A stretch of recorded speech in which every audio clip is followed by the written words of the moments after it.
Hello, my great and wonderful dear friends, lovers of freedom all over the world. You're welcome back. Good morning, good afternoon, and good evening, depending where you're hearing us from.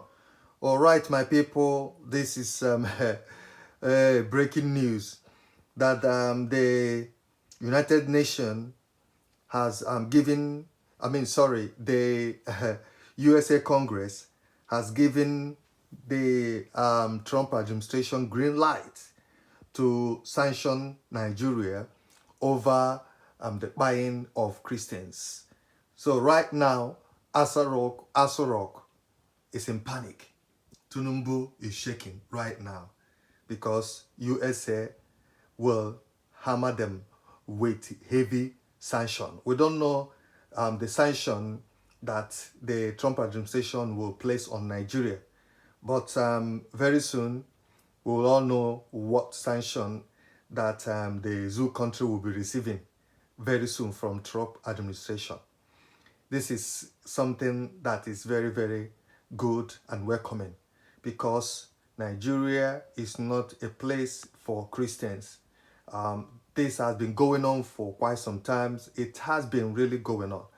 But finally, Trump administration has to fire and sanction Nigeria over that issue.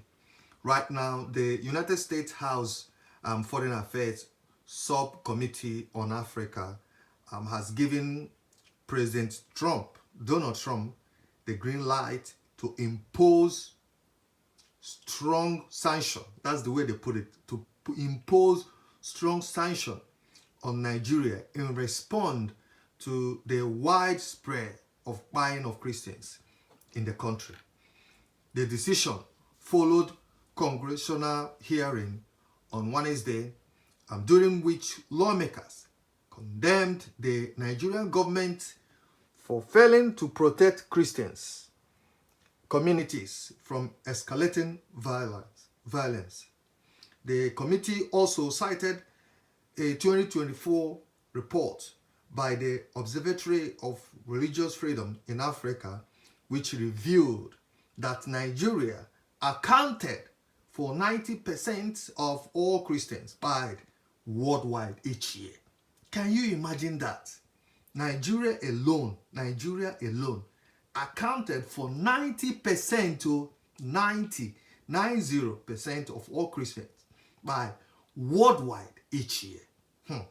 The report documented that between October 2019 and September 2023, a struggling 55,910 people were died, while 21,000 others were abducted by terrorist groups operating in the region. During the hearing, committee chairman Chris Smith, who highlighted the crisis, pointed to testimony from Bishop Wilfred Anobo of the Diocese of Makurdi, Nigeria, as a verbal witness. He said, one of our distinguished witnesses today, Bishop Wilfred, traveled a long distance to be with us, and his testimony is both compelling and disturbing. Militant Fulani henchmen are terrorists. They steal and vandalize. They buy and boast about it. They kidnap and rape, and they enjoy total impunity from elected officials. None of them have been arrested or brought to justice. You see what we're saying? But today they are holding Mazi Nnamdi Kanu. They are accusing Mazi Nnamdi Kanu of terrorizing Nigeria. They are accusing Mazi Nnamdi Kanu of so many things. And they are still holding Mazi Nnamdi Kanu. And people that are supposed to be in that jail are walking freely. That's what we have been saying, talking about, the injustice in that country. They are today holding Mazi Nnamdi Kanu for almost how many years? Somebody just fighting for the freedom of his people. But those terrorist groups in Nigeria today, they are walking free. everywhere. They are everywhere. None of them have been arrested today. None have been brought to justice. All of them are there. You see, let us continue. Make no mistake, these attackers are religiously motivated, the report stated, adding, denying this reality contradicts the overwhelming evidence we have been seeing with our eyes. This religious cleansing must stop, and those responsible must be held accountable. The congressional panel strongly criticized the Nigerian government for failing to address religious motivated violence despite constitutional protection for religious freedom, expressing concern that the Nigerian justice system had been weaponized to suppress Christians communities. The lawmakers cited cases where blasphemy laws have been used to target religious minorities. The government of Nigeria has made little progress in addressing the persecutions of Christians, even though religious freedom is enshrined as a fundamental human right in its constitution, while Nigeria's legal framework ostensibly supports religious buying at both federal and state levels.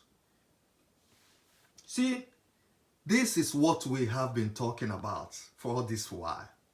And finally, the USA government has reacted to this, and they will take action, which is a very welcoming news.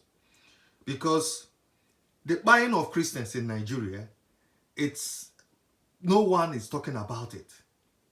But once you buy any other religion in Nigeria, they will go for you. And this is what our leader, Mazi Nnamdi Kanu, has been fighting for. And it's also a lesson to those that are supporting Nigeria today, like Finland. They have seen evidences of what we're talking about. They are holding Prime Minister today, someone who is fighting. It's because of all these things that made Simon Ekpa to get up to defend Biafran people against these people that are buying Christians and other people in that country. So this is a very welcoming news. And you know Trump don't joke. They don't joke at all. And this thing, they will take it serious. They will take it serious. They don't play with all this kind of stuff. Right now, Aso Rock know that their end is here. Trump will hammer, they say, strong sanction on Nigeria. Very strong sanction. I don't know how Nigeria will survive if Trump hammer sanction on them. I don't know how Nigeria will survive that. So we'll stop here. Leave your comments. Let us know what you think. Thank you. God bless you all. Bye.